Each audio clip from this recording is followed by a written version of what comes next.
Madame, Messieurs, bonjour. David Bannon, vous appartenez à la communauté juive et vous êtes professeur à la faculté de théologie de l'Université de Lausanne. Est-ce que vous êtes d'accord avec la personne juive qui a dit là dans le sujet, l'homosexualité c'est une maladie? Non, c'est pas ce qui est marqué en tout cas dans la Bible. Dans la Bible, notamment dans le chapitre du Lévitique 18 et puis Lévitique aussi 20, il est marqué quelque chose d'autre que maladie, il est marqué abomination, mais sur cela peut-être il faudrait y revenir pour expliquer un peu plus. On va y revenir tout à l'heure au cours du débat. Jean-Paul Guisan, vous êtes de Genève, vous avez fondé en 1988 un groupe chrétien et homosexuel. Alors on a vu des images de la Gay Pride, les organisateurs de la dernière Gay Pride mondiale disaient qu'ils voulaient s'opposer au pouvoir de l'Église. Pourquoi ? Non, ça c'est ce qu'on leur a attribué.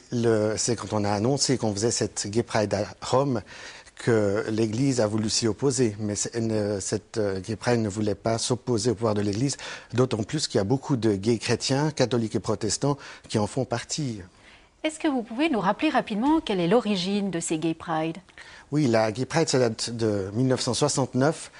Ça se passe dans un bar à New York quand la police ne cessait de harceler et de persécuter des gays dans ce bar.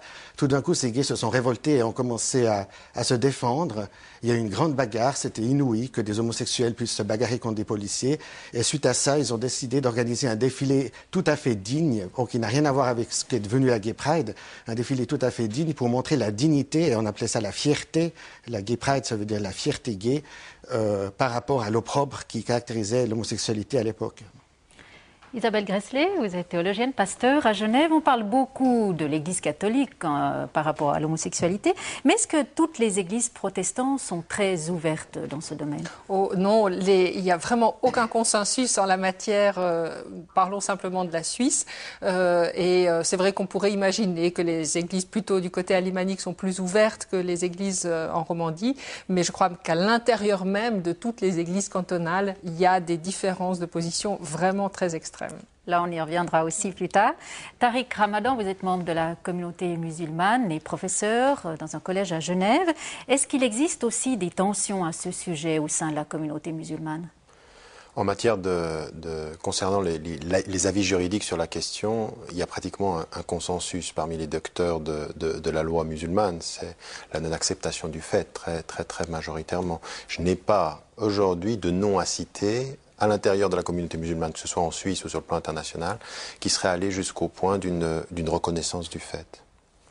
Nicolas Betticher, vous êtes attaché de presse de la conférence des évêques suisses.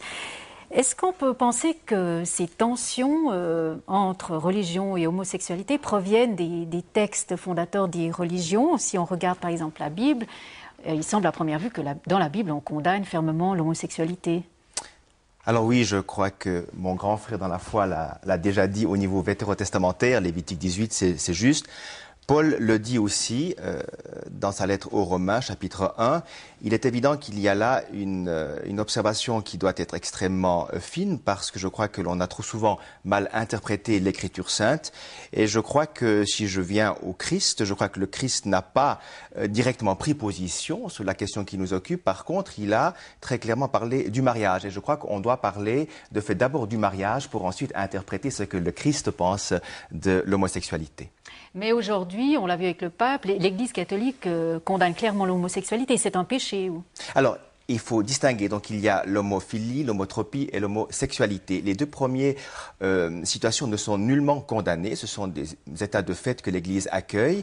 Évidemment que l'expression même, donc l'activité sexuelle d'une personne homotrope ou homophile, je dirais, ne correspond pas au programme de vie que l'Église propose, parce que tout simplement, elle est objectivement en contradiction avec ce que l'Écriture sainte, donc avec la loi naturelle qui est pour nous une loi divine.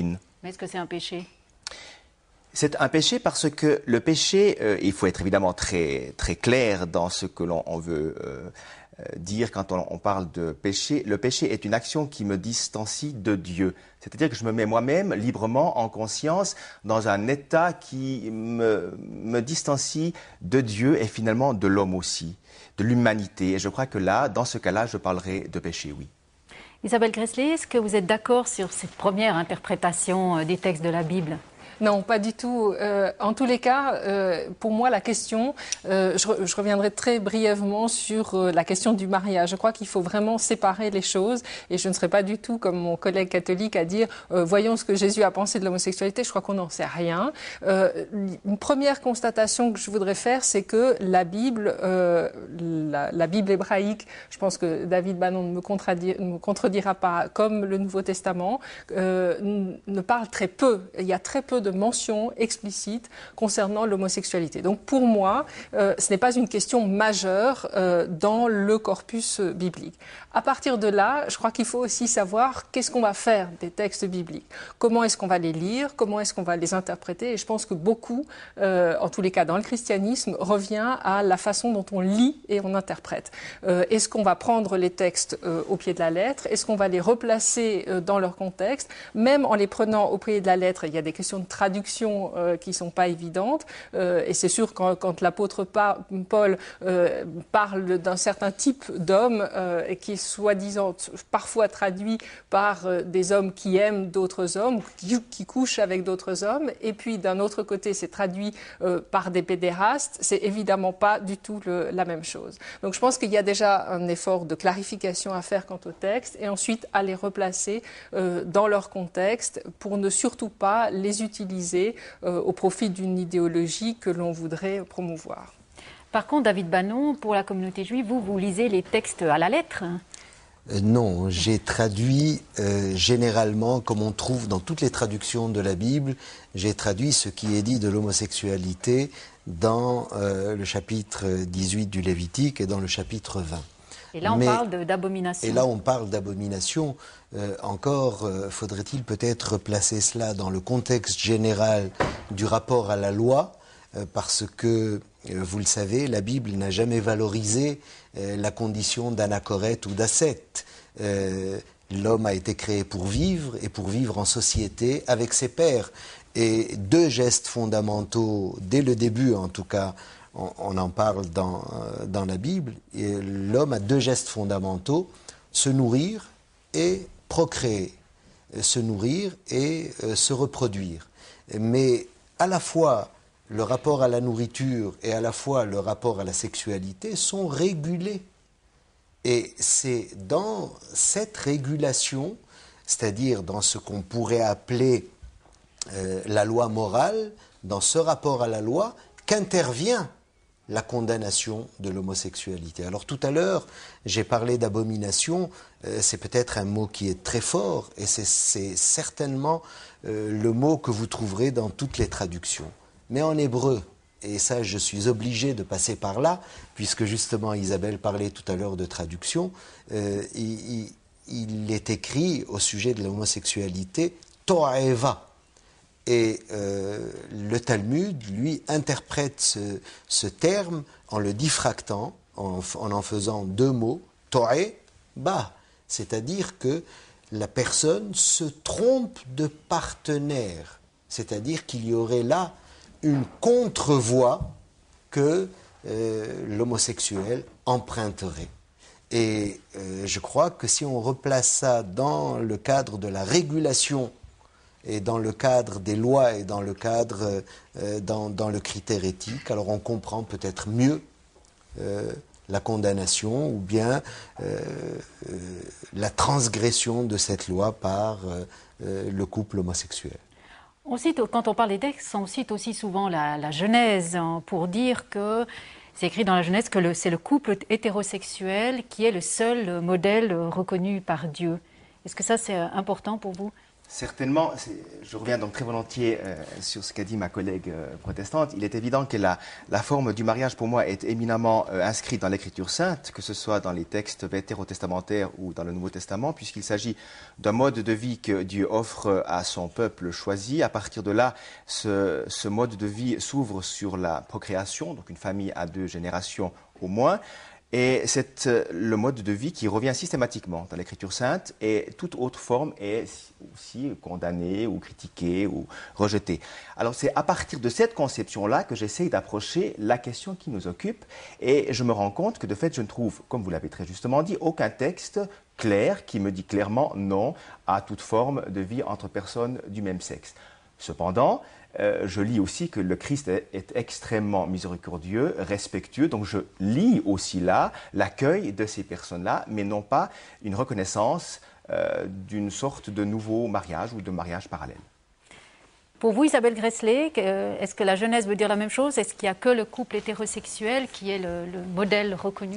Alors, quand je lis le texte de la Genèse, c'est vrai qu'il y a cette fameuse phrase de l'homme et de la femme créés à l'image du divin, à l'image de Dieu.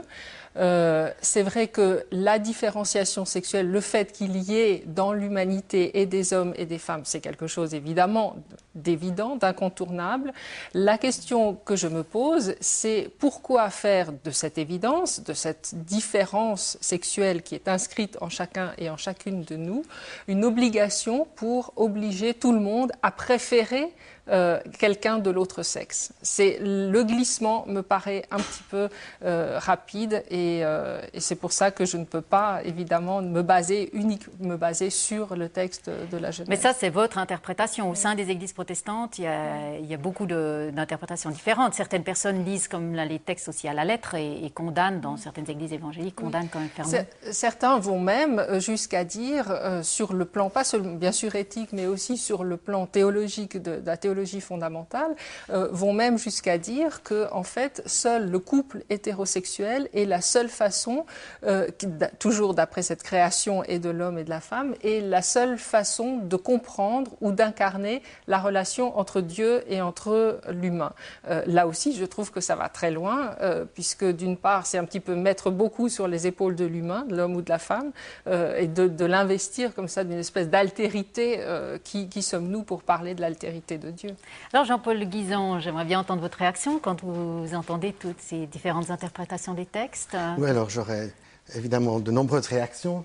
En ce qui concerne le terme d'abomination, il me semble que dans le Lévitique, le terme abomination, ça s'applique aussi à d'autres pratiques où il y a des interdits qui concernent d'autres pratiques comme le fait de manger du porc ou de s'habiller de telle ou telle manière ou de porter la barbe de telle ou telle manière qui ne sont pas en vigueur, en tout cas pas pour les chrétiens. Donc disons que je ne pense pas qu'on peut se sentir concerné en tant que chrétien, je ne me sentirais pas concerné par les lois du Lévitique, pas plus par celle qui interdit à un homme de coucher avec un homme que de celle qui interdit de manger du porc.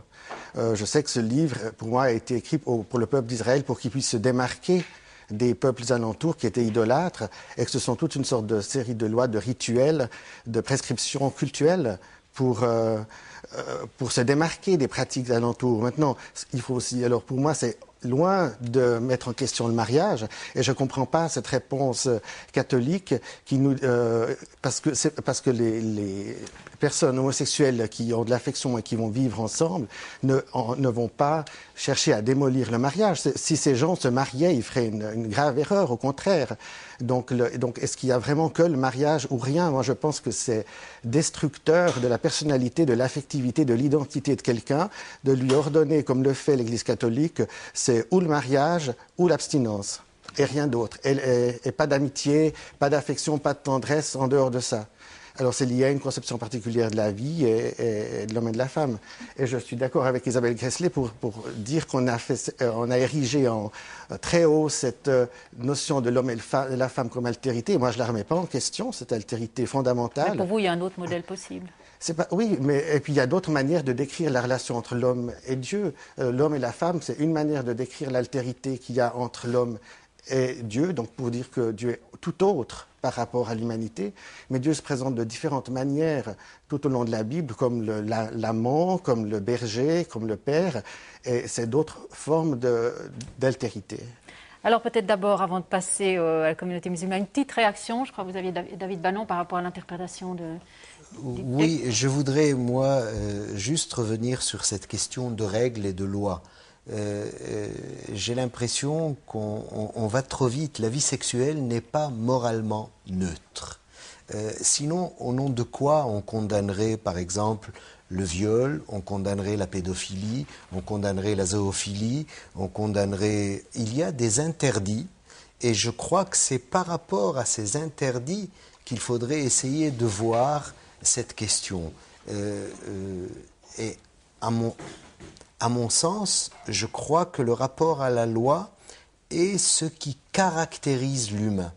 si vous me permettez, je vais faire juste un tout petit excursus. Je vais parler d'un roman de Vercors qui s'appelle Les animaux dénaturés. Et je voudrais rappeler l'intrigue, très brièvement, l'intrigue de ce roman. C'est dans les années 50, une équipe de savants britanniques va en Nouvelle-Guinée pour essayer de trouver le chaînon manquant entre l'homme et l'animal.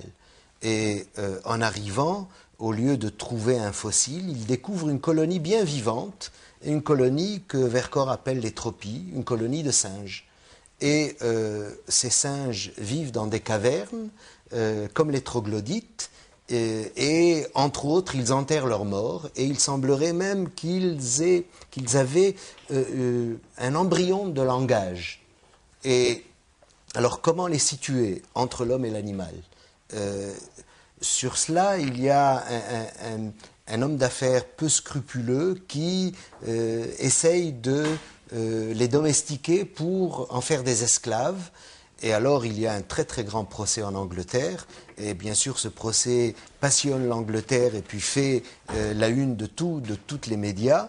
Et à la barre se succèdent énormément de spécialistes, des paléontologues, des anthropologues, des biologistes, etc., pour essayer de déterminer si ce sont des animaux ou des hommes. Et ils ont des arguments qui sont très très forts, mais aucun n'arrive à l'emporter. C'est la femme du juge qui tranche le débat en disant s'ils enterrent leurs morts, c'est que ce sont des humains. Et c'est-à-dire que là, il y a quelque chose, il y a un critère qui définit l'homme, c'est le critère de prise de distance vis-à-vis de la nature, vis-à-vis de ses pulsions, vis-à-vis de ses tendances. Et ce critère est un critère éthique. Et c'est pourquoi Vercors a appelé ce livre « Les animaux dénaturés ». Et on peut dire que l'homosexualité est quelque chose qui est inscrit dans la nature humaine, mais je crois que l'humain se définit justement par l'éthique et par la morale, par le rapport à la loi. D'accord. Maintenant, j'aimerais juste alors passer du côté de la communauté musulmane. Qu'est-ce que dit exactement le Coran? Est-ce qu'il est très clair par rapport à l'homosexualité? Oui, écoutez, les textes, le texte coranique comme les textes de la tradition prophétique sont assez clairs. Et en plus, ils s'inscrivent, ainsi que nous les comprenons, dans la tradition des monothéismes, c'est-à-dire du monothéisme juif et du monothéisme chrétien, mettant en évidence le fait d'une révélation divine qui nous dit « voilà ma voie ». Et cette voie, il faut tenter de la suivre. Elle est effectivement le fait d'être avec Dieu dans un rapport qui est de la vie amoureuse et sexuelle qui soit entre un homme et une femme. Alors effectivement, après, toute la question, elle est de savoir comment est-ce que l'on agit quand on a le sens de cette loi par rapport à ceux qui ne la suivent pas. Ma question, elle est beaucoup plus là que simplement sur le fait de vouloir faire dire au texte des choses qu'ils ne disent pas. La voie et le principe, il est assez clair de ce point de vue-là. Pour vous, le texte est clair, oui. C'est-à-dire que, effectivement, le texte est clair comme il l'est, à mon sens, dans toutes les traditions. C'est-à-dire que l'on lise l'Ancien Testament ou la Torah, ou je veux dire que l'expression de la distanciation du projet divin par rapport à ce qui se passe à Sodome et Gomorrhe est claire. Mais alors là, donc on est sur l'interprétation du texte, mais pour essayer d'avancer un peu dans le débat, alors là, dans un deuxième temps, quelle est l'attitude que vos religions préconisent envers les personnes homosexuelles? Alors toute la question est effectivement celle-ci, c'est que parfois, parce que l'on a eu des attitudes qui étaient des lectures littérales et fermées d'exclusion de qui ne s'y pliait pas, on finit parfois souvent, aujourd'hui, à avoir par rapport à nos sociétés une distanciation telle par rapport à nos principes révélés que finalement l'acceptation du fait est la preuve de l'ouverture de l'esprit. Et à mon sens aujourd'hui, c'est effectivement de reconnaître très clairement, pour un musulman par exemple, c'est l'attitude qu'il aurait, ceci n'est pas ce que Dieu attend d'un homme. Est-ce que cela veut dire que quand il le vit, il est exclu et rejeté de la communauté? Ou est-ce que, de ce point de vue-là, moi-même, aujourd'hui, je suis en contact avec des personnes qui se présentent comme musulmanes et qui me disent « je suis homosexuel et c'est quelque chose vis-à-vis de laquelle je travaille ». De leur dire « tu es ce que tu es et rien ne t'est demandé », je ne peux pas. Mais d'accompagner le cheminement de quelqu'un par rapport à ce qu'est ce qui lui est demandé par Dieu, par rapport à ce qu'il vit dans son être, en lui disant « il se peut que ce que tu sens te paraisse naturel, mais tout ce qui est naturel n'est pas forcément, aux yeux de Dieu, bon, et ça demande un travail et un effort sur soi. Ce n'est pas une condamnation, au sens où c'est définitivement perdu, mais c'est comme l'on accompagne ce qui est hors des prescriptions qui est déterminant pour nous, plutôt que de dire, puisqu'on ne sait pas comment faire, tout devient accepté et acceptable. Et dans l'Église catholique, quelles sont les recommandations? On parle de chasteté pour les homosexuels? C'est la recommandation de l'Église? J'abonde dans ce que vous venez de nous dire, je crois très justement. C'est une partition de musique que l'Église offre à ses fidèles, libre à chacune, à chacun de jouer cette musique qui est très belle. Si je veux jouer une autre musique, évidemment que Dieu me respectera dans mon choix puisqu'il m'a créé libre. Mais en même temps, l'Église ou la foi catholique n'est pas un supermarché où je prends ce que je veux. Si j'ai accepté le baptême, si je l'ai confirmé, je dois aussi être conséquent et donc accepter les préceptes que l'Église me demande de suivre, évidemment après avec toute la miséricorde, comme je l'ai dit avant, et le respect dû à chacune, à chacun. Mais il est vrai que c'est un programme de vie qui est exigeant. Il est vrai aussi qu'on n'a jamais fini de se convertir, on n'a donc jamais fini à jouer la bonne musique, on joue toujours des fausses notes. Donc je crois que là, l'Église accompagne, l'Église propose une pastorale d'accompagnement des personnes divorcées, des faux professionnels, des personnes homosexuelles ou des personnes homophiles. Il y a là une excellente pastorale qui est en place, parfois peu connue, et je crois qu'il est bon aussi de le soulever ici. Ces personnes-là ont droit à être soutenues dans leurs difficultés et parfois aussi dans leur drame de vie. Ça peut être une tragédie de la vie, je le reconnais très volontiers. Et puis à partir de là, je crois qu'il y a un autre débat qui s'instaure. C'est plus le débat du précepte, c'est le débat de l'écoute et c'est le débat de l'accueil. Jean-Paul Guisan, est-ce que vous pensez que l'attitude des différentes églises et religions a contribué à l'homophobie? Ah, certainement. L'homophobie de la société occidentale, mais elle n'est pas seulement dans la société occidentale, a été nourrie, entretenue par le discours des religions. Au Moyen-Âge, on a eu l'Inquisition qui a envoyé sur le bûcher des homosexuels. Et puis, en Arabie Saoudite, je viens d'apprendre que durant cet été, 3 hommes ont été exécutés pour crime d'homosexualité. L'Arabie Saoudite qui se revendique de l'islam. Donc pour moi, le rôle est clair, mais en même temps, on peut trouver dans les religions une source de compréhension et de subversion, comme on a dit dans le film, pour dire que peut-être Dieu voit les choses autrement que les humains le voient. Et moi, je me demande si la construction qu'on se fait, l'image qu'on se fait de la sexualité, de ce mariage unique, ce n'est pas une construction humaine. On voyait la sexualité très différemment à l'époque où on a écrit la Bible ou le Coran. On n'imaginait pas à ce moment-là, et vous semblez ne pas imaginer non plus, messieurs, qu'il pouvait y avoir autre chose que des hétérosexuels. Les auteurs de la Bible ou du Coran, ils voyaient tous les hommes comme étant hétérosexuels. Et s'il y avait un comportement d'homosexualité, c'était forcément une déviance par rapport à l'hétérosexualité constitutive de chaque être humain, de chaque homme.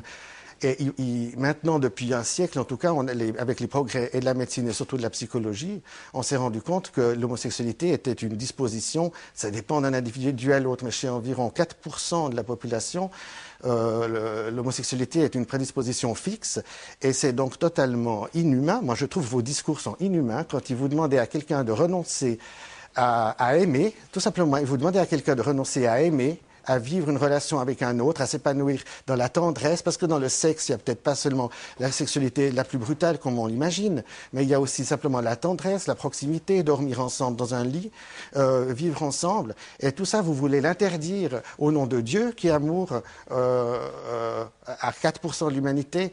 Ça me fait beaucoup de mal de réentendre cela encore à notre époque. Alors je vous propose maintenant, comme l'heure avance, d'avancer un peu dans le débat et d'aborder la question de la reconnaissance publique, juridique. Et nous faisons un petit point de la situation en Suisse en images. Le monde politique donne aujourd'hui de clairs signaux allant dans le sens d'une meilleure intégration et prise en compte des personnes homosexuelles. Ce fut le cas en 1999 lors de la Gay Pride de Fribourg.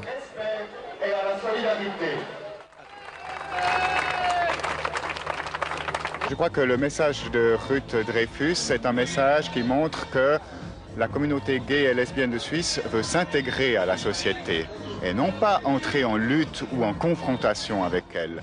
Je crois que les gays et les lesbiennes de Suisse veulent pouvoir participer à la société en étant pleinement eux-mêmes.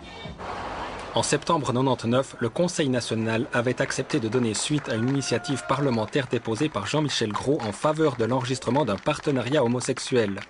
Le dossier est actuellement entre les mains de la Commission des affaires juridiques qui est chargée d'élaborer un projet de loi pour l'été 2001. L'initiative demande que des droits soient reconnus dans le cadre d'un partenariat qui prévoit notamment sur le plan civil l'assistance mutuelle et la responsabilité solidaire en matière de dette, une nouvelle législation fiscale avec une taxation commune des deux partenaires, une adaptation du droit des successions, le partenaire étant susceptible de devenir l'héritier légal. Enfin, pour les couples binationaux, la possibilité d'obtenir un permis de séjour en cas de vie commune. Pour Jean-Michel Gros, ce projet doit s'appliquer prioritairement aux couples homosexuels et non aux concubins. L'ouvrir à tout le monde, et notamment aux concubins, qui ont la possibilité de se marier pour régler leurs problèmes, on courrait le risque de créer ce qu'on appelle un mariage bis ou un mariage light, chose qu'on a vu en France lors des débats du Pax et qui crée des polémiques pour rien.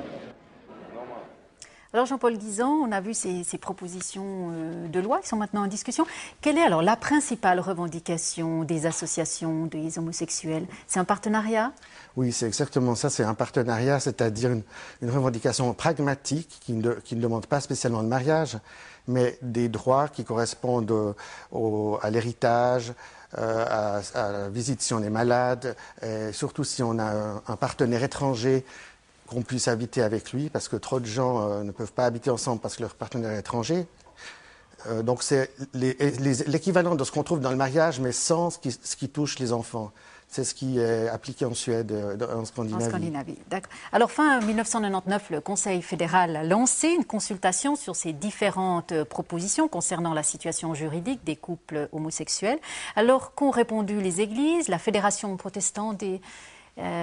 Oui, elle s'est prononcée, elle est intervenue en disant qu'elle se prononce, tout en reconnaissant, comme je le disais tout à l'heure, les différences assez vraiment souvent radicales qui vont de l'exclusion à l'acceptation de bénédiction de couples de même sexe, tout en reconnaissant ces différences au sein des différentes églises protestantes de Suisse, la fédération se prononçait pour la solution du partenariat enregistré, pensant que ce soit un acte, alors s'il entre en vigueur, s'il est adopté juridiquement, que ce serait un acte symbolique qui marquerait aussi les devoirs moraux, les devoirs importants que se doivent chaque partenaire dans le couple, et bien sûr aussi les questions qui viennent d'être évoquées, législatives. La conférence des évêques suisses a également répondu à ces consultations. Est-ce qu'elle est favorable au partenariat? Alors il faut un tout petit peu nuancer ce qui a été dit. Les évêques suisses ont répondu au Conseil fédéral, ont dit qu'ils acceptaient un aménagement légal qui offre certaines possibilités, comme vous l'avez très justement dit, de possibilités d'avoir un contrat de bail en commun, le droit successoral, la résidence du partenaire étranger. Donc ces questions-là ont fait l'objet d'un accord. Les évêques estiment que si l'État ou la société veut donner ou veut aménager légalement cela, pourquoi pas qu'il le fasse. Mais attention, l'Église rappelle que, encore une fois, fort de ce qu'elle pense être juste, elle demande aux politiques de ne pas instaurer une institutionnalisation d'un pseudo-mariage, c'est-à-dire que la société ne doit pas reconnaître publiquement quelque chose qui porterait préjudice ou qui relativiserait le mariage civil, évidemment, comme cellule première de la société. Là, je crois que c'est un risque que nous courons en tant que citoyens si nous acceptons la quatrième version que Mme Metzler propose dans son document, bien sûr du Conseil fédéral. Les évêques suisses se prononcent pour les trois premières, 1, 2 et 3A. Donc pas un véritable partenariat? Pas directement, mais oui pour un aménagement qui sauvegarde les droits les plus fondamentaux des couples homosexuels. Est-ce que les communautés juives et musulmanes se sont aussi prononcées sur cette question de reconnaissance juridique? David Bannon? Écoutez, je voudrais d'abord bien me faire comprendre. Dans un premier temps, je vous ai dit ce que pensaient nos textes au sujet de l'homosexualité. Et s'il y a une condamnation claire et nette, j'ai essayé d'expliquer pourquoi, il y a la même morale qui m'interdit ou qui condamne l'homosexualité, m'oblige, cher monsieur, à porter assistance aux individus homosexuels. C'est-à-dire que cette morale qui condamne l'homosexualité ne vise pas à exclure les homosexuels en tant qu'individus et en tant que tels. C'est la même morale qui m'oblige à porter assistance, c'est-à-dire quand ils sont en détresse, que ce soit une détresse psychologique ou que ce soit une détresse physique. Et dans ce cadre-là, justement, peut-être pas les religions, donc, les membres du corps religieux non pas peuvent, mais se doivent de porter assistance aux homosexuels, mais du point de vue de la légalité, par exemple, en Israël, il y a des homosexuels qui ont porté leurs problèmes à la haute cour de justice et qui ont eu gain de cause. Mais là, sur le plan de ce qu'on est en train de discuter, de la reconnaissance sociale et juridique, vous ne seriez pas favorable à un partenariat comme il était évoqué là?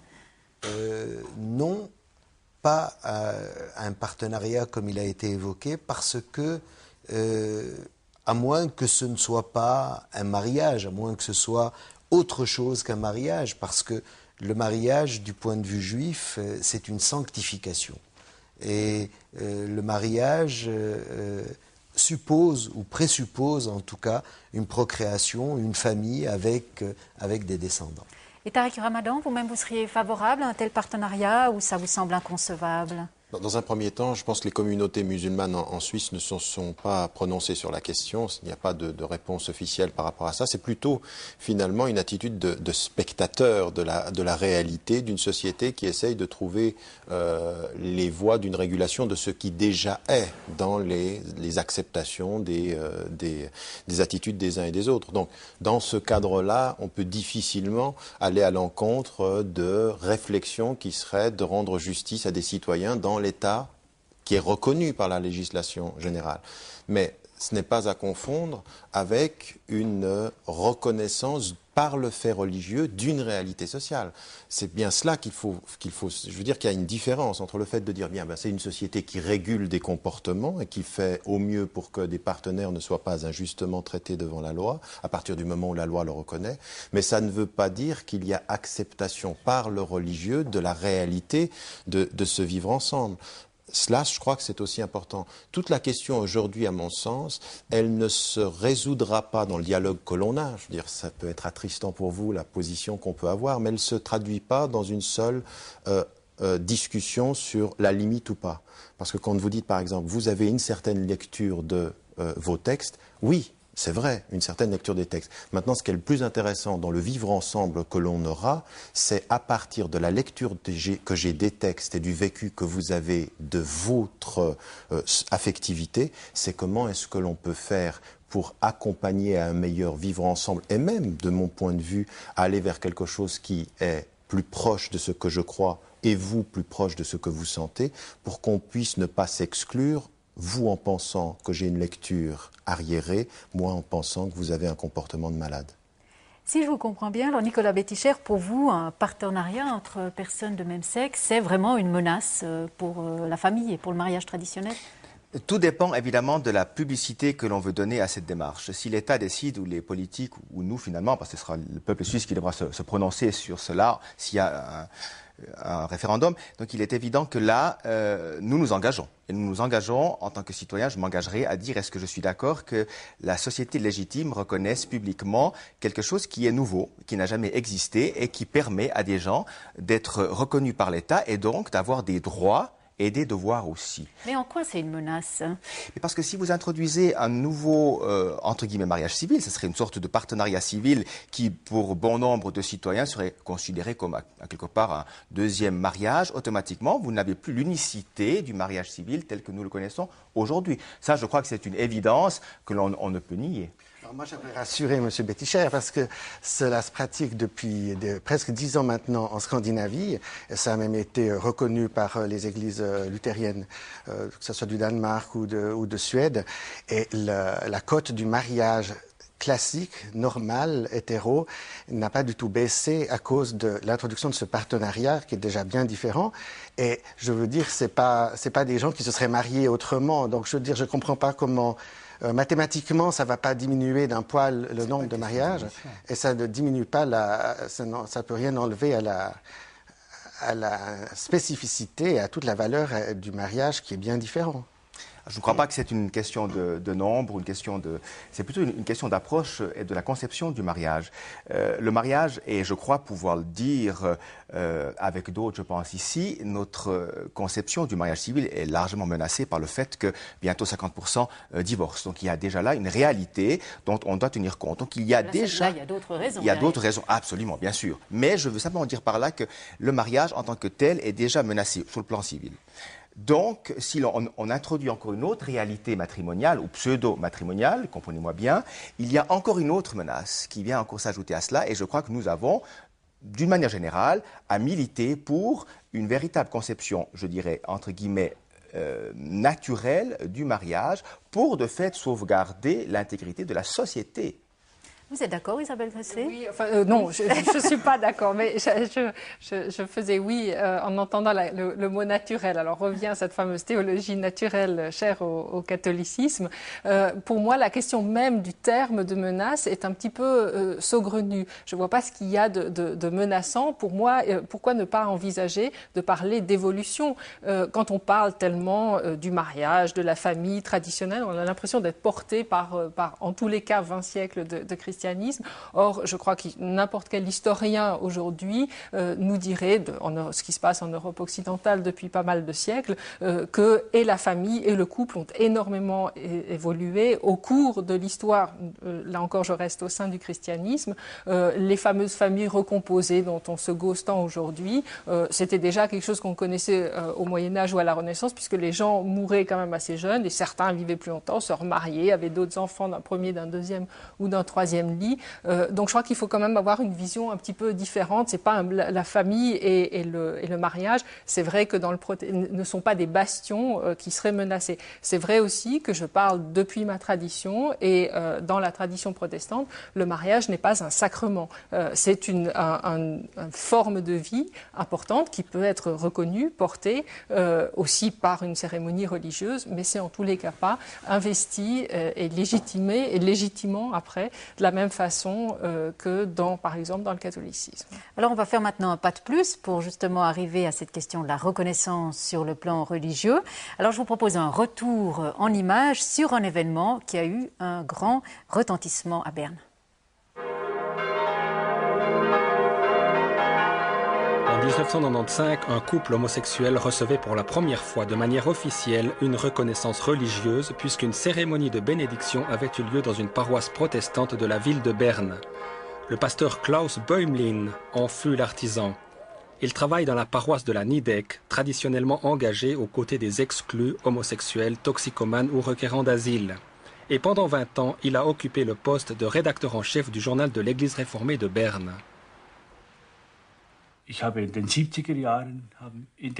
Dans les années 70, j'ai développé le thème de l'homosexualité dans ce journal. Je l'ai traité de manière ouverte, car au fil des années, j'ai acquis une certaine compréhension envers les homosexuels.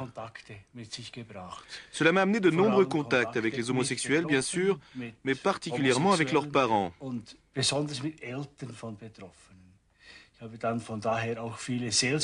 Je les ai aidés à affronter leurs désarrois et leurs interrogations spirituelles. C'est de cette époque que date ma sensibilité et mon engagement à ce sujet, ainsi que mon intérêt pour les personnes concernées.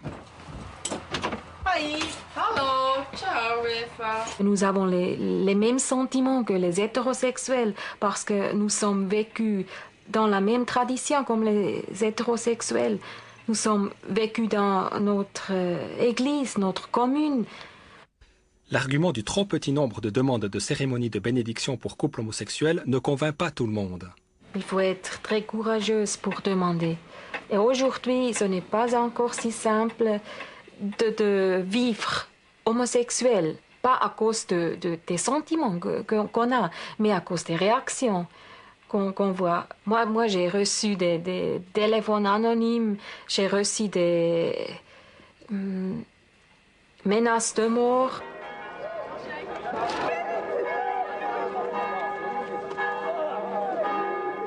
le Conseil synodal s'est décidé qu'il ne faut pas exclure les homosexuels, qu'il faut les accepter, dire oui, et puis alors un oui sans mais et sans condition. S'il y a des couples qui l'aimeraient bien, qui le veulent et qui vivent dans une amitié durable comme ça, alors ce n'est pas à l'Église de dire non, vous pas, mais les autres d'accord.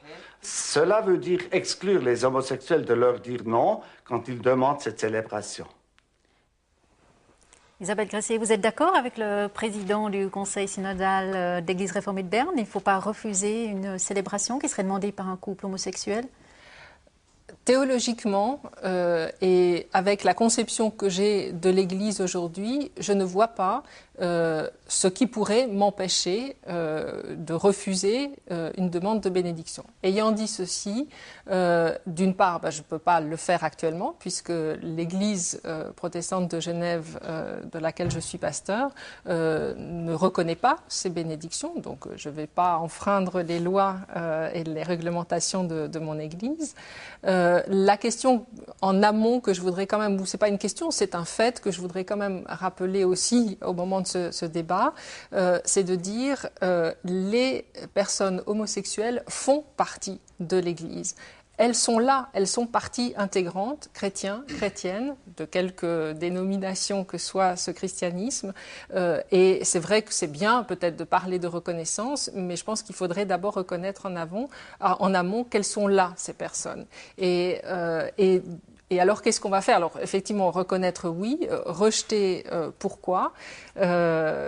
Je suivrai assez ce président de conseil synodal. Mais vous avez dit qu'à Genève, par exemple, l'Église protestante ne le reconnaît pas. Pourquoi? Il y a des grandes divergences entre la Suisse alémanique et la Suisse romande à ce sujet. Oui, mais c'est vrai aussi qu'à l'intérieur même des différentes églises cantonales, des différences énormes se font jour.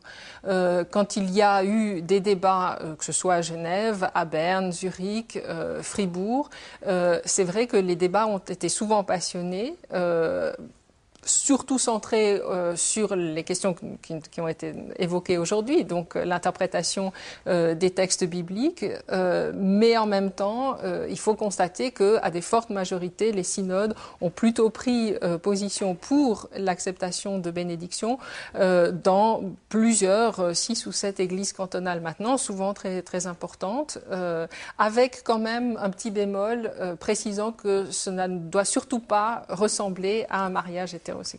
Alors, est-ce qu'il y a très souvent de tel type de demande de bénédiction, Jean-Paul Guisan?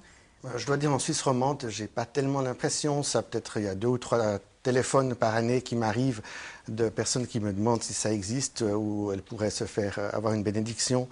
Dans notre groupe, donc assez plus sage, c'est pas une revendication urgente. La première revendication, c'est comme disait, la chose essentielle, c'est comme disait Isabelle Gressier, c'était la reconnaissance par les églises tout court, pouvoir être comme tel, accepté comme tel dans les églises catholiques et protestantes. Est-ce que les membres de votre groupe chrétien homosexuel participent à la vie de leur paroisse? Tout à fait. Il y en a qui participent ouvertement. Tout le monde sait dans la paroisse qu'ils sont homo, même que certains font partie de conseils de paroisse. Moi-même, j'ai été dans un conseil de paroisse à une certaine époque.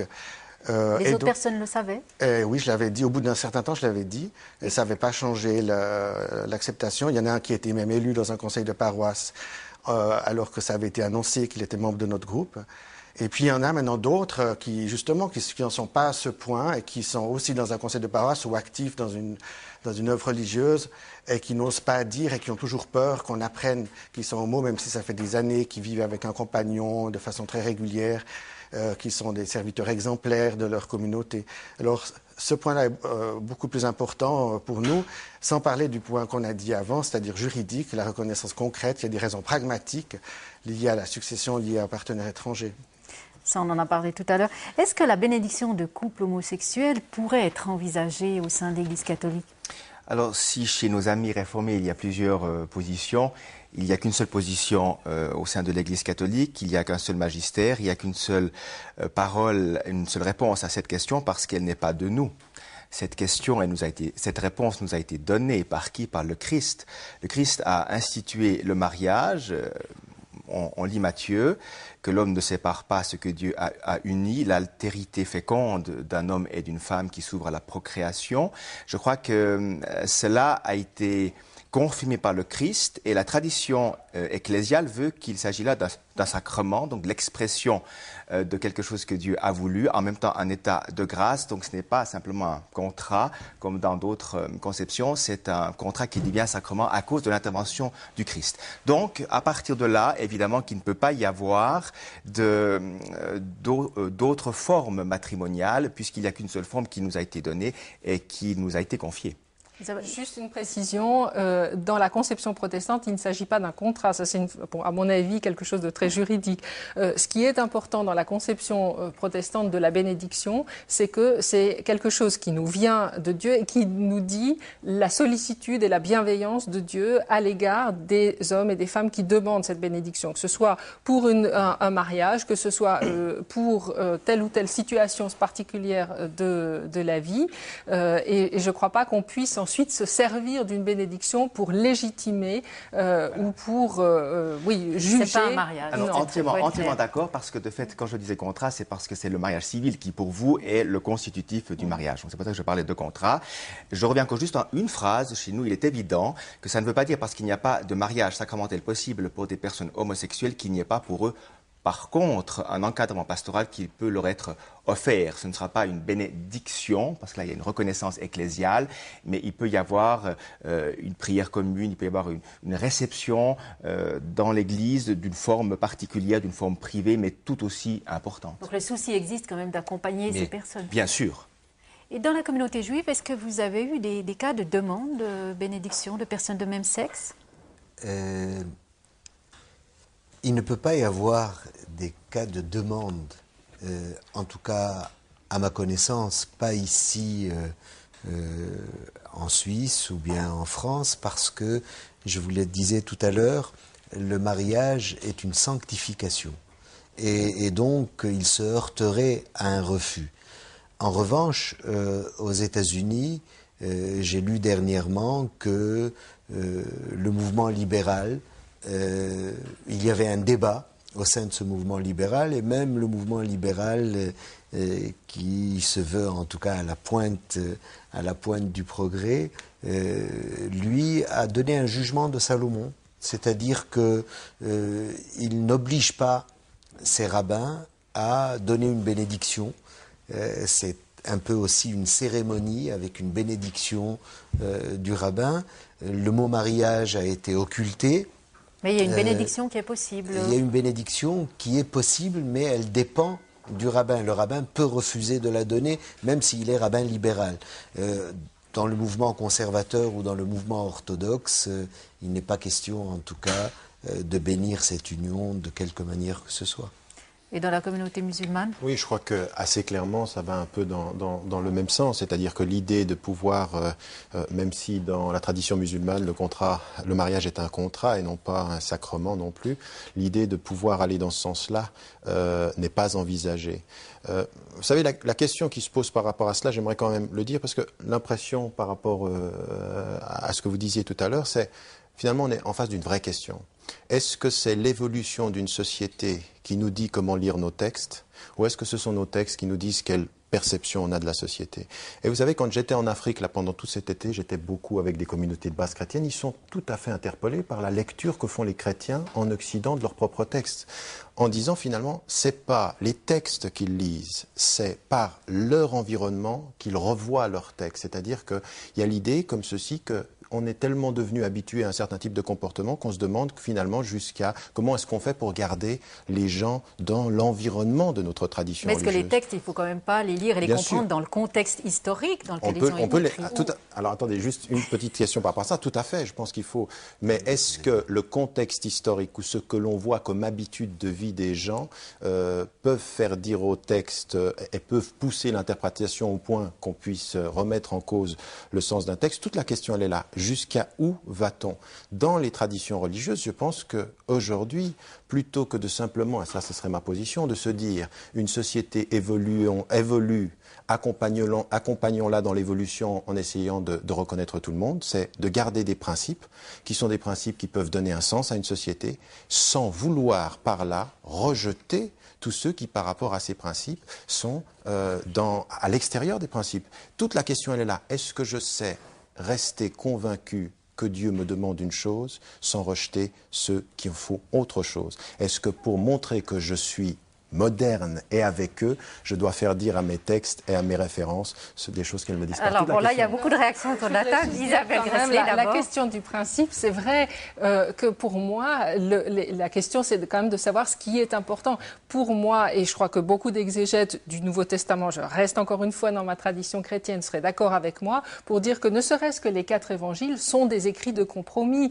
Donc on a déjà ce débat à l'intérieur même de l'écriture. Et donc il faut savoir aussi, pour moi, la question, c'est pas du laxisme ou c'est pas une ouverture à une espèce de modernité ou de post-modernité qui me ferait dire je suis d'accord soit pour célébrer une bénédiction ou pour simplement reconnaître les couples homosexuels dans l'Église, mais c'est pour être fidèle à ce que je vois comme la ligne centrale de l'Évangile, qui est l'acceptation sans autre condition de celui ou de celle qui est aussi différent et qui est en face de moi. Alors, bon, David Bannon. Oui, moi, je crois qu'on revient justement à la question du rapport à la loi et à la question de la sexualité qui n'est pas moralement neutre ou indifférente. Et je crois que c'est là que ça se pose. Il y a peut-être des lois, il y a des interdits sexuels qui sont dans des textes qui se disent révélés, mais il y a condamnation, encore une fois, de l'homosexualité, mais il n'y a pas condamnation de l'individu homosexuel. L'individu homosexuel, dans notre société du XXIe siècle et du XXe siècle, eh bien, il a des droits, et ces droits lui sont acquis en tant que droits de l'homme, et ces droits, personne ne peut venir lui contester sa liberté d'agir, d'aimer, de vivre avec X ou avec Y. Personne ne peut le faire. Seulement, si on reconnaît que ce qui définit l'humain, c'est justement le critère éthique ou le critère moral, alors à ce moment-là, on se pose des questions et il y a débat. Alors, Jean-Paul Guisan, on va arriver vers la fin de notre débat. Si vous aviez une chose à demander aux différentes religions, quelle serait-elle? Qu'elles viennent dans notre groupe et puis discuter, prolonger la discussion dans notre groupe. Le groupe C'est plus sage qui se réunit une fois par mois, où on les accueillera volontiers. Nicolas Betticher, vous pensez quel peut être l'apport à la fin de ce débat, l'apport des différentes religions dans ce débat de société qui est quand même important? Respect de l'homme. Je crois qu'on l'a un peu prouvé ici. Respect de l'homme, l'accueil de l'autre dans sa diversité. Mais je crois aussi respect de ce qui fait mon credo, ma foi.